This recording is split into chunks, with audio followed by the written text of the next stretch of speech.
Hello everybody, my name is Lenny Reed, and in today's video I'm going to be showing you a lat focused back and bicep routine promise to have you flying away and growing wings. Now in the first movement I have a neutral grip row that is seated. I love this movement and it has been one of my bread and butter movements on my back and bicep day for a while now. The reason that this exercise is one of my favorite lat movements is just based off the fact that it is very easy to set up. All you have to do is throw those 2D handles over top of a straight bar or just find an actual neutral grip row attachment if your gym has it. You will immediately feel your lats burning as soon as you engage into the movement, and I feel that it is one of the main lat growers to my physique. Now we are going to be doing 2 working sets of this movement, going to a failure obviously on both working sets. I was working in about the 8 to 20 rep range here, failing and training very intensely. I've been trying to steady progressive overload with this movement, going heavier and heavier every single week. I think I was rowing about 175, 180 pounds here, which comparatively to about a year or two ago is a massive improvement, and I can contribute this weight gain on these rows and other lat pull down movements to all of my width and gain of mass in my back. Now getting towards the end of this second working set, you can see that I'm getting close to failure, but I'm attempting to make every rep look the same. I'm keeping my elbows tucked and I'm keeping my lats engaged, and I'm going for every repetition that I think is possible and still left on the table. I know that gains are still left on the table, so I'm still going to attempt the rep. And this can be reiterated and reiterated time and time again, but it cannot be enough said. These final reps are going to be the game changer in your physique. These are going to be the reps that are going to make you grow. Now getting into our second movement of the lat bias routine, we have a single arm lat row. Now I love this movement because you're able to put your knee up against the seat right there and get very good stability. You're able to get a good stretch with your lat, with the D handle and with the cable set up, and you're able to row and feel your lat contract with every single rep. I feel that this is a good movement too as well, because for a lot of starters, and I knew for me when I started off, I wasn't able to get a good mind to muscle connection with the lat, and it was a very tough muscle for me to work. So getting a movement that was able to push a lot of blood to the muscle and I was able to get a good pump was a game changer for me in my opinion. And I didn't mention this in the first part of the video, but I always recommend a pair of lifting straps for your back and bicep days. As for your main rowing movements, you're going to be able to row more. You're going to be able to maintain that grip strength for longer in the movement. It is a huge helper. And honestly, I don't know where I'd be without my $15 pair of lifting straps from Dick's Sporting Goods. This is also a great movement to toss after the neutral grip row, just because of how much blood flow has already been accumulated to the lats. The neutral grip row, as I said, is one of my favorite movements. So pairing up another lat biased single arm rowing movement right after the neutral grip row is one of the best things that I think you could set up on your back and bicep days. I think it is a good pairing, especially if you're trying to target the lats. And just when you thought I didn't have another rep in the tank, I dig deep and I get the other rep. Now let's move into the next movement. We have a bread and butter again. It is a overhand lat pull down, rowing some decently heavy weight, moving in about the 6 to 15 rep range, trying to fail in there. But like I said, do whatever rep range works for you. Do whatever rep range makes you fail or whatever you feel is effective. It's all about what works for you, what you know has worked for you in the past, and what continues to work for you.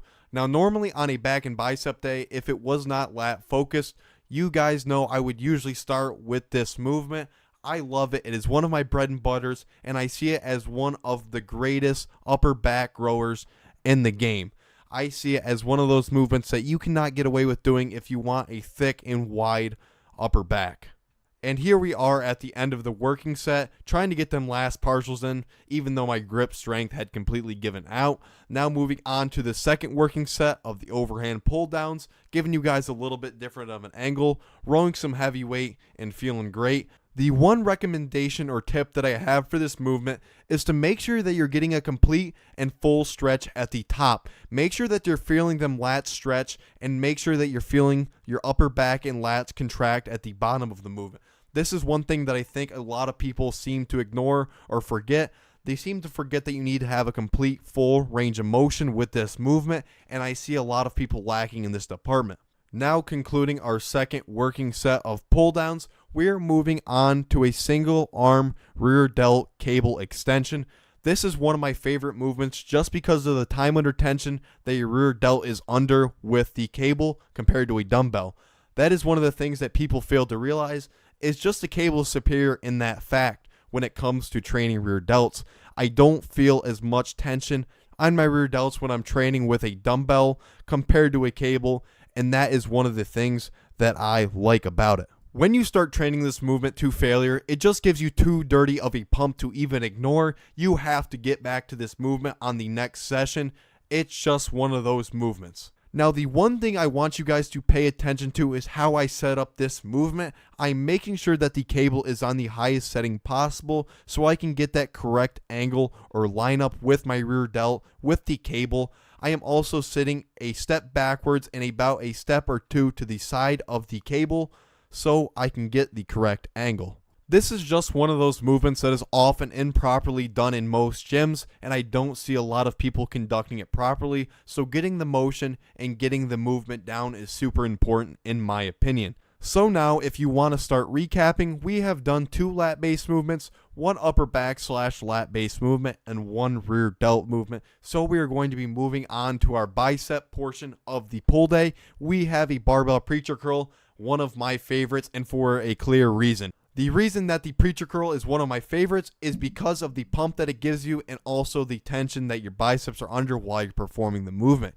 Usually the next day after I perform this movement, I'm not even able to flex my bicep completely because I will start cramping up because of the damage that has been done the previous day. It is that wicked of a movement. And if you're sitting to yourself thinking, Lenny, am I not going to tear my bicep training to failure with a preacher curl? Now, I know you've seen videos on the internet of freak accidents like this happen, but unless you're taking gear or training like an idiot, you are going to be fine. Your bicep's not going to fall off the bone while you're training with a barbell preacher curl. You're going to be fine, I promise you. Now, I did end up doing 2 working sets of the preacher barbell curl, but I didn't want to bore you guys, so I only showed you 1 working set. And now we're going to be moving on to the final bicep exercise of the pull day.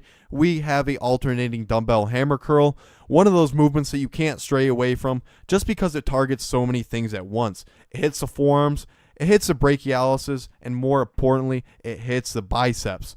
It is one of those movements that if you're not hitting, you're almost shooting yourself right in the foot.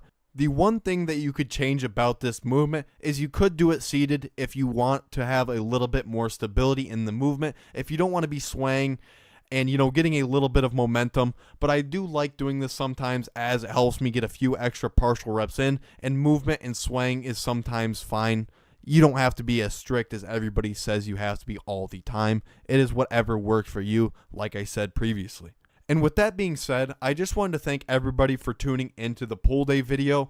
I have more content on the way, and I'm coming up with more ideas so I can put out more for you. Thank you for tuning in the video. Like I said, have a blessed day.